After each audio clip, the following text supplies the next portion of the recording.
менің кішкентай зерттеушілерім. Сабағымыз бастамас бұрын бірінші бір-бірімізбен амандасып алайық. Сәлем, сәлем, отырып тұрайық. Сәлем, сәлем, орнымызға отырайық. Бүгін талай жаңалықтардың куәсі боламыз. Енді осы сабақта бастамас бұрын мен мынандай сұрақ қойғым келіп тұр. Жалпы қандай денелер суға батады? Бұл сұраққа жауап беріңіз. Нұрасыл айта ғой. Ауыр денелер суға батады. Тас батпайды, тамаша, жақсы. Телефон суға батады, бәрекелді, жақсы. Енді балалар қандай денелер суға батпайды? Айта ғой. Суға жеңіл денелер суға батпайды. Жақсы, тамаша. Жеңіл денелер батпайды. Мысалы, рахым. Кеме батпайды, жақсы. Жақсы, отыра ғой. Балалар, біздің бүгінгі тақырыбымыз кері итеруші күш дегеніміз не? Бүгінгі сабақтың мақсаты Архимед күшін бүгін біз сипаттаймыз және білімді мысалға келтіреміз. Сонымен қатар судағы әртүрлі денелерге әсер ететін Архимед күшін бақылаймыз және де бұл жайымыз зауыр денелер суға батпайды. Енді қазір көрейік, және тас деп айтпасыздар, көрейік, тас суға бата ма жоқ па? Не көрдік? Батты ма? Батты, жақсы. Келесі құлып тағала бересің, батыр көресің, батыр деп отыр. Тас көрейік. Батты ма? Батты. Келесі нағымызды қауышсыз, тас көрейік, батыр ма батпайды? Батпайды. Өйткені ол жеңіл. Жақсы. Мынау енді пластиктен жасалған ыдыс. Батпайды. Жақсы, қарайық. Тамаша. Мынау енді шай ішудің кесесі көрейік. Бата ма? Кәдеки. Батпай ма екен? Ал енді бұл қандай жағдай батып деп ойлайсыздар кесесі? Ішінде су толғанда, иә? Оның ішіне қазір суды біз тас салып толтырып көрейік. Салып жатыр. Міне тастарды. Не әсер етті? Тамаша, жарайсыңдар. Енді ары қарай осы ойды тұжырымдау үшін бүгін бізге қонаққа Архимед сол кісімен сұхбаттасып көрейік. Сендерге кішкентай зерттеушілер және Риза Кенжетайқызы. Менің есімім Архимед. Кері итеруші күшті ашқан ғалыммын. Осы үлкен жаңалығымды қай жерде ашқанымды білсеңдер күлесіңдер. Мен оны зертханада емес, кәдімгі ваннада шомылып жатып таптым. Дәл сол сәтте маған ой келді. Егер мен суға түссем, менің денем суды итеріп шығарады, ал су мені жоғары қарай итереді. Міне қараңдаршы. Мен ваннаға түскенде судың ернеуінен асып төгілгенін байқадым. Мен Архимед күші деп атаймын. Егер сендер суға тоқтап батырсаңдар, ол секіріп шығады. Неге? Өйткені менің күшім оны астынан итеріп тұр. Неге ал кеме батпайды? Өйткені олардың көлемі үлкен, олар көп суды ығыстырады. Мен кеме көтеріп тұрмын. Сол сияқты ауыр тасты да ауада көтергеннен гөрі судың астында көтерген жеңіл. Өйткені менің алақаным тасты көтеруге көмектеседі. Міне кішкентай ғалымдар. Сендер бүгін сабақта Риза Кенжетайқызбен әртүрлі зерттеулер жасап суға батылған кез келген денеге су тарапынан кері итеруші күштің қалай әсер ететінін өз көздерімен көріп үйренесіңдер. Сендерге сәттілік. Бүгінгі сабақта біздің бағалауымыз ерекше болмақ балалар. Бүгін мен сіздерді мынандай таспен бағалағым. Неге деп ойлайсыңдар? Дұрыс айтасың.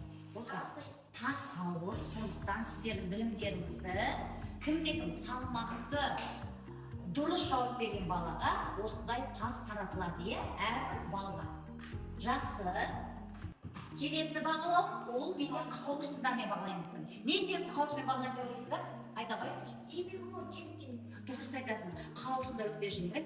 Егер де кімде-кім жеңіл, ойлы жауап берсе, яғни мен оларды қанық деп айтады екен, бағалайды екен. Сабақтың соңында балалар осы жәнегі балдарымызды, ұпайларымызды жинап, бағалау парағына қайтеді екенбіз, өз балдарымызды орналастырамыз. Түсінікті ме балалар? Жақсы, ендеше сабағымызға сәттілік тілеймін. Ең бірінші біз жұптық жұмыстан бастайық. Балалар, бізде қазір бірінші жұптық жұмыс болады. Мені тыңдап алайық, тапсырманы қалай орындаймыз. Яғни осымен жаса дейді. Бәрін беріңіз балалар. Бірінші тыңдап алайық, иә? Енді жұмысты жасамас бұрын, яғни қадамдармен танысып алайық. Ең бірінші, базан екі затты кестеге белгілейсіздер. Егер де сонда екі зат тапсаңдар, онда 2 балл аласыздар. Егер де үшінші затты кестеге дұрыс белгілесеңдер, 1 балл беріледі. Егер де сипаттап жазатын болсаңыздар, 1 балл беріледі. Өз мысалдарыңызды келтірсеңіздер, тағы да 1 балл. Сонда жиыны 5 балл беріледі. Бұл жұмысты досыммен бірге жұптасып қайтеміз қазір, орындаймыз.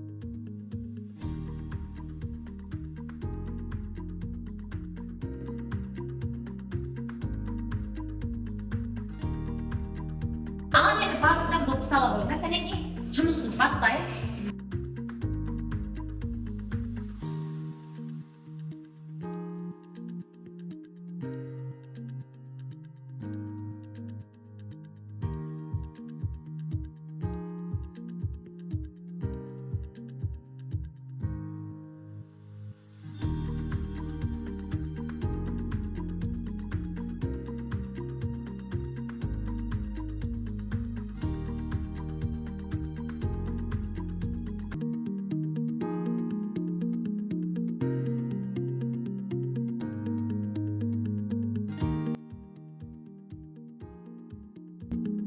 Қай жұп болды белгілеріміз. Бірінші жұп, айбаттардың жұпына сөз берсін. Заттың атауы доп. Доп суда жүзді. Өйткені ол жеңіл. Сол үшін суға батпайды. Архимед күші кері әсер етті. Жақсы, тамаша, жауап қосып қояйық.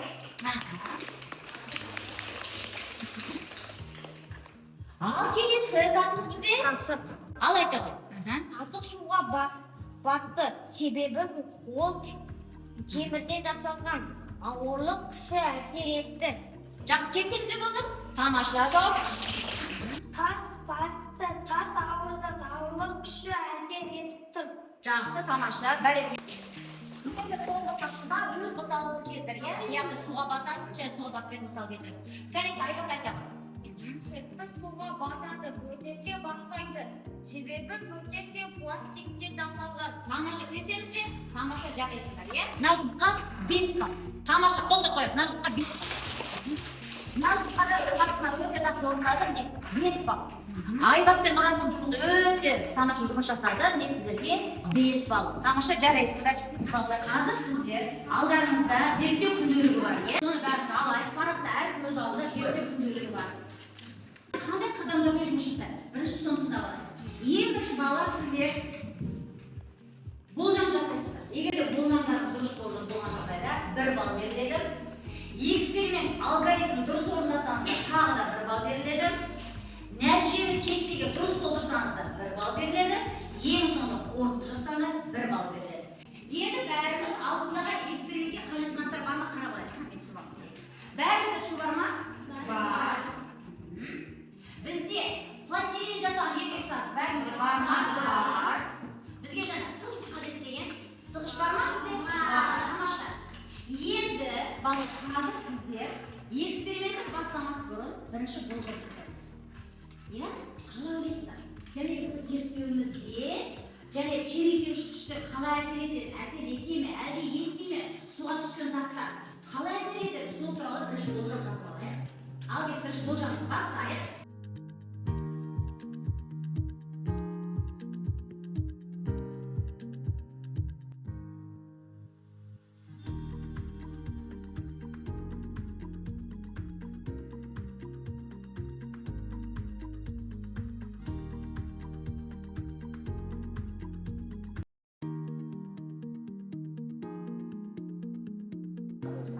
4-ші қадамды бастайды. Кәнеке аяқ 4-ші қадам не деп тұр бізде? 4-ші қадам Есекеңге бекітілген шартты суға батырып өлше. Шартың судың түбіне жеткізбе.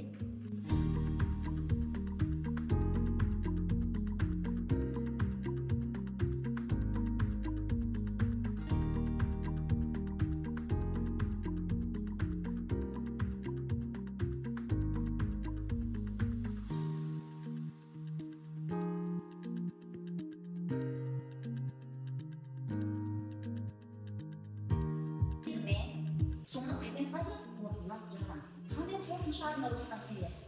Сол қорытындымызды қайтеміз қорытындыға жазамыз.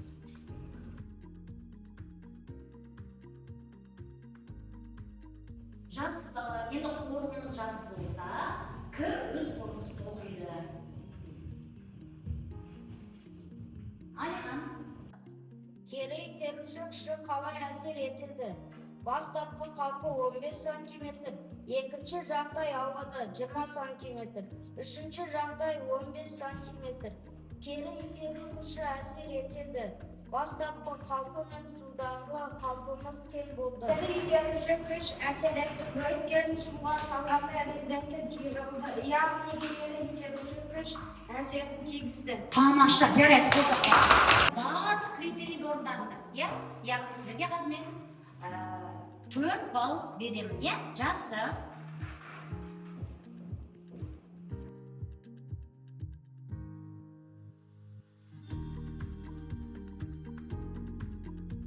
Келесі соңғы тапсырмамыз лёлик ауыспастығымызда орындалады. Яғни топқа сілтеме жіберілді, қазір барлығы бірінші сілтемеге өтіп, тапсырмаларды орындаймыз. Яғни қайсы дұрыс, қайсы бұрыс екенін анықтауымыз керек. Яғни бұл тапсырманы дұрыс орындасаңдар, сіздерге жарайсың деген не келеді? Хабарлама келеді. Яғни әрқайсыға бір балдан беріледі. Тапсырманы түсіндіңіз бе? Бірінші істесін.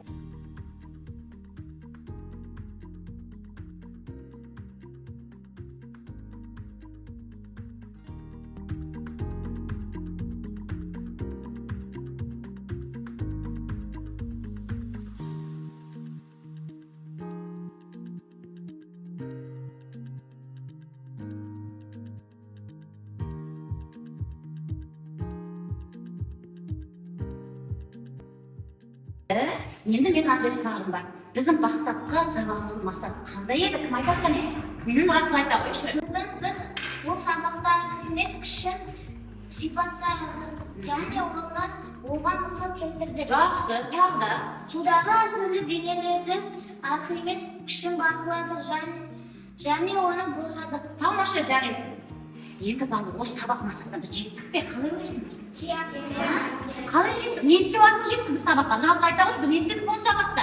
Қалай жеттік? Сабаққа жету үшін эксперименттер жасады. Сіздердің сабақ ұнады ма бала? Кім осы сабақта қиыншылыққа тап болды? Қиыншылыққа тап болған балалар бар ма? Сайды айта қойшы. Қиыншылыққа қиналды. Қай жерде қиналды? Мен қорытындыда қиналдым.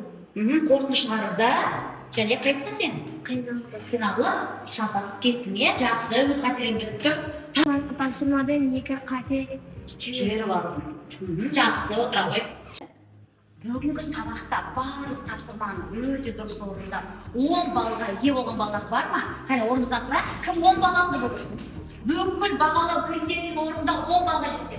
Міне осы балалар үшін қоса қойшы. Тамаша, бәрекелді. Отыра қойды, рахмет. Енді 9 бал алған балалар бар. 9 бал. Тамаша, ең соңғы тапсырмадан ғана қателесте балалар бастады. 9 балды өте тамаша бал, бәрекелді соққы қойды. Енді балалар жақсы. Ендеше өзіміздің бағамызды бағалау парағына қайтеміз. Орналастырайық.